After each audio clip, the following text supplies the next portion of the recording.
What's up, guys? So in this video we're actually going to be reviewing 2019, my first full year on YouTube. I'm also going to explain why I haven't collabed with any of the big Galaxy Heroes creators yet, along with showing you this setup that I currently use, because a lot of people were quite surprised on a recent stream where I actually showed some of it. I'll also show you the potato PC I've been using since 2016 until the recent rebuild, and lastly we'll go over my goals for 2020. Let's do this!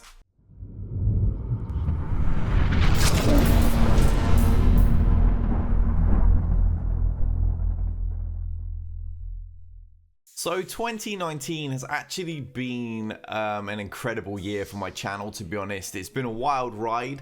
I would say probably the Plo Koon video, and I did one when Grievous first got that original rework pre-Gear 13 or anything, and I was beating him with 3-man teams, so I smashed that. That video and the Plo Koon video seemed to really kickstart the channel. If you think back to 2018, I wasn't on YouTube really. I had a channel, and all I did was really put up like one video every 3 or 4 months or something along those lines. I was a Twitch streamer, and I'd been there since like late 2016, or was it late 2017 actually, come to think of it. I think it was late 20...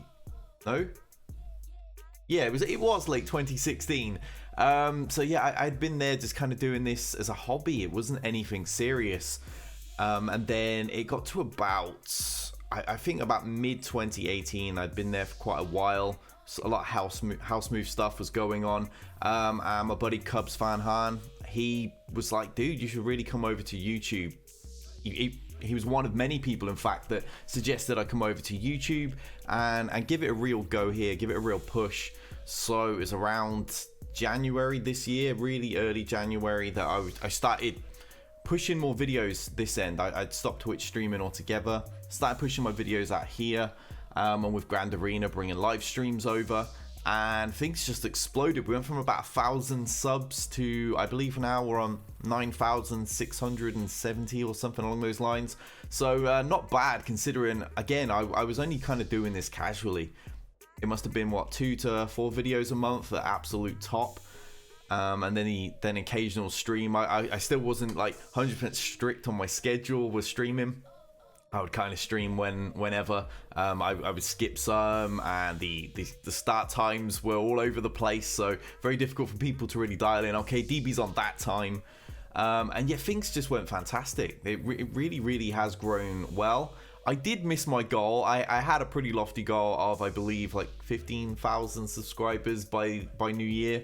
And we looked on course to reach that, and then, as you all know, I moved house in, I think it's like September, late September, and the builders screwed up everything. The keys handover got delayed, but by this point I'd already left my previous private rented property, so I had nowhere to live. I had to stay with family on a sofa.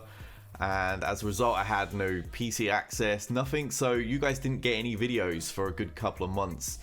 And then when I finally got my keys and moved in, I had no internet in the new property. So again, I still couldn't make any videos. And it's taken a while to kind of get eyes back on my channel again. It was almost like starting from scratch when you've had nearly 3 months without any content. I'd lost subscribers. And as I said, there was no eyes on the channel. Nobody was really checking if DB's still producing videos. So it's been a battle. We've got things going again. We've gained a good few hundred subscribers this month in December, which has been pretty sweet. So 2020 is looking quite promising. But yeah, I mean, it was a pretty crazy ride, because I wasn't doing this seriously. And now I am. I'm full time at this. I've got to the point where I'm able to pay my bills. I'm not earning crazy money by any means. I would like, it's like bare minimum to cover my rent and feed my family and such. But there was enough growth. It's a decent enough pattern to be like, okay, let's push this, because the growth was taking a hit while I was still working as a painter and decorator. So it was like, well, if I stepped away from that a bit and pushed on this, within a few months I'll be in a better position, and it seems to be working, which is pretty sweet. So thank you all for the constant support that you're giving me. And this year looks pretty awesome because obviously I've upgraded my system. I'm going to be able to cover so many more games. Obviously, it wasn't just the Plo Koon video that led to 2019 being so successful. In fact, I've got my stats up, and the biggest video I had this year was actually the Heroic AAT solo with Wampa, because obviously you pretty much had to manually play the Finn version. With Wampa, you manually played phase 1, then you just hit auto from phase 2 and absolutely crushed it. So many people reached out saying how amazing this was, and pretty much anyone that reached out saying they couldn't get it to work ended up being modded so strangely. And when I broke down the mods, how it should be done for them, I can't remember anyone saying it still wasn't working. So I mean, this video really took off, over 80,000 views. It's my biggest video of all time, which is pretty sweet. I still haven't hit that 100k mark. I'm hoping to hit that in 2020, but we'll get onto my goals shortly after. We had a couple of other decent videos as well. Obviously, the Grievous Nuke. This is something that I was using at Gear 12. I showcased it way back, and then it got dialed in once Gear 13 came around, let alone Relics. And it's a fantastic team. I still use it to this day to take first, which is insane because my Grievous is only Relic 5 as well, and I'm taking down Relic 7 Sith Empire teams. We had a couple of other decent videos as well. Surprisingly, the recent one where you could auto most of phase 4 with Rebels, thanks to Relic Stormtrooper Han. That one's actually done really well as well. So big shout out to everybody that's been watching, supporting that, and Synesthesia for actually bringing that video to my attention, recording the footage, because I mean my Rebels are nowhere near good enough for that. So yeah, we've had some pretty big videos in 2019. And a lot of them were sleeper hits as well. It's videos I didn't expect to be quite so big. I don't really promote on Reddit anymore. I found the place just too toxic, and just kind of steered clear of it. Once I got a few thousand subs, it was like, I don't think I really need that now. Fortunately, YouTube's algorithm, where I'll actually promote my videos in other content creators' videos on the sidebar and stuff, actually drives enough traffic to me. Looking at where my traffic comes from, a majority of it actually comes from Google, which is pretty sweet. So big shout out to everybody that's searching me and helping this place get going, watching these videos. And yeah, I suppose we'll get into one of the big questions that people ask me. Why am I not working with the big names in this community? Obviously, some people were asking, why have I not worked with Mobile Gamer? Or why have me and Cub not worked together since I very first became a game changer? We worked together when I was on Twitch, not when I was on YouTube. Urzatron is another name that gets thrown around because it's well known that me and him are friends outside of Galaxy Heroes. So yeah, like, why am I not working with these guys? And it's quite simple. It's absolutely nothing personal towards them. It's actually something that I've been doing for me. I've always wanted to kind of get my channel going on my own merit. I didn't want to piggyback off of bigger creators. I didn't want to get to that point where, you know, I'd have 15,000 subscribers and people are like, oh, well, people only know who you are because so-and-so promoted you. So I've always wanted to hit the 10,000 subscriber mark on my own merit, working by myself and helping out smaller creators. You know, I didn't want to piggyback off of the big name success. So that's the reason I haven't really worked with anybody. There was a period where me and Mobile were actually going to work together. I kind of put it aside and was like, you know what, channel's growing pretty well anyway. Me and him can get something and work together. And we were going to, and it was scheduling. I just started working as a trainee manager at a store. And yeah, we could never sync hours together. I struggled to do any sort of content then. But maybe 2020, that'll finally happen. Daft Microtransaction, that's another guy that some people want to see me work with, and we did speak early in the year, and nothing came of that either. So perhaps we'll see those collabs. I'm very, very close to that 10,000 mark. I imagine we'll probably hit that by the end of January, as long as I actually make some videos. And then I'll actually reach out to these guys and be like, you know what, let's do this now. Let's start making some collaborations, because I know so many people voted for collaborations when I was saying, what content do you want to see brought to this channel? And that was one of the ones that a lot of people wanted to see. But at least you know now the reason I haven't gone all out working with those big names. It's not because I didn't want to, it's just because I wanted to do this for me. and reach those initial milestones of growth by myself. So yeah, I mean, it doesn't help my channel by any means, but it's just a personal thing. But now, I suppose we'll break onto my setup. In a recent stream, I think it was the Anakin Unlock stream that was crazy. We had like 400 odd people there and stuff. And people were talking about their creator setups and stuff. And I actually showed the desk I use and my PC chair. And obviously it's been well publicized how awful my PC was for many, many years. So I figured I would show you around my current setup. Here we have my old school yard sale desk, the kind of thing you see at a car boot sale. We got my 2 monitors.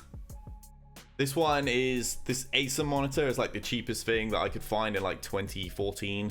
This is the bad boy that my viewers bought me. I think it was like mid this year when my second one of these bad boys actually died on us during content creation. My microphone is kind of loosely mounted to this thing because it doesn't actually fit properly, so I have to put it near the wall in case it decides to slip back. We do have a decent microphone, the AT2020, which has been shock mounted by Audio Technica. Got the USB version. Don't really need the headroom for this kind of work. Oh yeah, the keyboard. This is like some cheap Chinese thing that I found on I think it was Amazon. It's already pretty worn out, constantly bashing the spacebar. I type a lot, and same again. It was a cheap mouse because I used to have. In my early days on Twitch, we used to have a like a wireless thing, and it constantly like lost connection. It used to drive me mad. Headset. We're using this cheap thing again, the cheapest possible thing that I could find when I badly need one. My one broke. Quite why I have a picture of Pixie there, I'm not sure. I'm pretty sure Tally put that there at some stage, and she kind of makes me have these things. Lighting. Here we go. I'm using just one of these right now. I have two of these that came with they came with my green screen setup that I used to use all the time, but no longer use it. I just don't really see the point. It's not really needed. Doesn't really add anything to content. A lot of people are more than successful using setups like this, like PewDiePie for example. My PC, it had a recent rebuild. We've actually got a Ryzen 5 CPU in there. It's just still using a really old 1050 Ti graphics card because I mean it's expensive to upgrade graphics cards, and I had to rebuild the entire system, motherboard, CPU, RAM, everything, so even including the power supply, because my old one was just a cheap the cheapest thing I could find on Amazon once again when my other one no longer fit this case. So yeah, the graphics card will be upgraded probably January or February, I would imagine, but it didn't need to be done immediately. I mean, it's not like Galaxy Heroes is taxing this card, and we're not really playing any PC games or anything right now, so I figured that would be fine. Pretty happy with it though. It performs really, really well, and the M2 upgrade from an old hard drive is crazy fast. Now for the potato, the PC that we were using to make content for like 3 years. It's amazing this thing actually managed to last as long as it did. Here it is. Here's the actual... That's the motherboard that the whole thing was being built in, and I had this in one of those micro cases. I think MITX, I believe it's called. And yeah, this is the entire thing. This is the whole machine that was making all of that content. Got a Scythe cooler to have low profile to actually fit in the case. Yeah, I was running mainly on Wi-Fi most of the time, not actually on Ethernet. The RAM is a low profile DIMM. It's pretty slow. It really is quite slow. I think we had 8 gig total. Now we got like 16. And the CPU under this bad boy was actually an APU build. It was the A10 7850K. And that powered everything. We weren't even using a graphics card early on. It was actually one of my viewers that sent me the 1050 Ti. But to actually use it, I had to change case because a graphics card like that wouldn't actually fit in my original tiny MITX case. So yeah, that's actually what we've been using. And that was actually, this system was in my current case until, when did we do the rebuild? I think it was early December, right?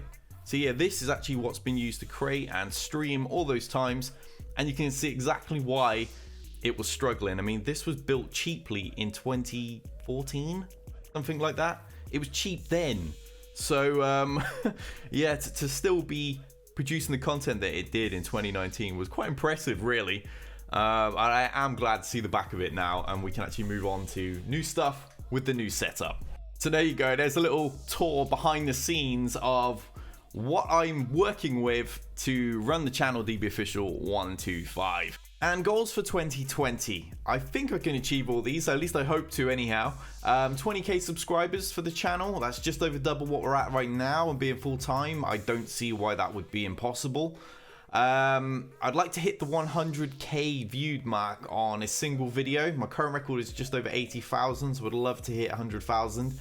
And establishing a second game that isn't mobile related. Obviously I do Dragon Champions as well on the mobile, bit of a smaller viewership for that game at the moment, but I would like to bring in something like FIFA 20 or Football Manager, some other title like that where I can actually really game with the viewership as well. I'd love to have a community game, something I can play, some sort of team game, and I'm not particularly great at shooters, especially games like Fortnite. I'm pretty horrendous at. Decent at Halo, but yeah, so I'd like to bring in another game that can really help establish the channel. I'm not just the Galaxy Heroes creator. If you watch me on Twitch, you see I play several other games as well, and I'd like to bring that here. But I think more than anything, what I'd like to do is be able to give back to the community. I'd love to get my channel to a financial point where I'm totally stable and I don't have to worry about anything, and I could actually start giving back to the community in that way. Obviously I won't be doing any Mr. Beast numbers, but yeah, I would just like to be able to thank people and help other people out like that. So that'd be pretty sweet too. So that's about it for this video, guys. Thank you very much for watching, joining me in this little vlog here. I don't really usually do these type of videos, but figured it's answered a lot of questions. It'd be fun to do for the end of the year. So have a happy new year, everybody, and until 2020, we out of here.